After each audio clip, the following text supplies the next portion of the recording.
guys, I want to give something to think about. So I just tried to learn from some teachers who don't speak English, and they were only using positive reinforcement and negative reinforcement, the two pièces de résistance of horse training, right? So I was so incredibly frustrated. I never did figure out what they wanted until we had an interpreter come and help us out. So I started thinking, wow, is this really the best way to help our horses to learn? I don't think so. I want you to try this little experiment and see what you think. So you can draw an H on a paper, but try not to make it look like anything in particular. And then see if you can use negative reinforcement and or positive reinforcement to get your partner to write an I. You could also just give them a blank piece of paper and see if they can make a smiley face. Remember, negative reinforcement just means that you add pressure until the horse does what you want and then you quit immediately. So here, I'm using a string to simulate a lead rope and a chopstick to simulate my stick. And notice I can't even just use negative reinforcement with my husband. I actually end up using positive reinforcement too, which I thought was so funny. We did manage to get high written, but I think it was mostly because my husband was a really good sport. Next up, positive reinforcement.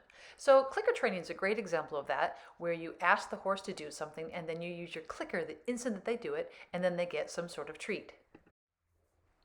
Perhaps the positive reinforcement example was a little closer to what our horses really go through, because I gave my husband a blank piece of paper and we worked on making a smiley face.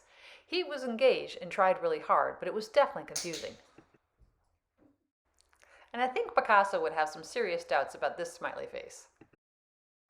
So be sure to give yourself the chance to be both the student and the teacher. Check out your frustration levels. Check out your clarity.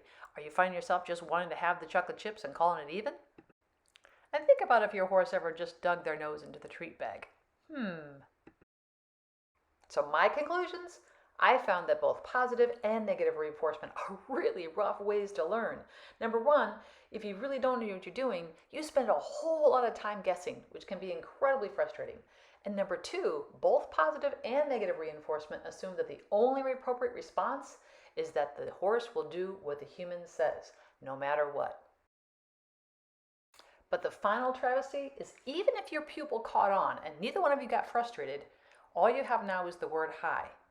Whereas if you had allowed them to co-create something with you, what could that have been? Now, I don't know what this new way of working with our horses is going to look like, but I sure am looking forward to seeing how we can learn together the best.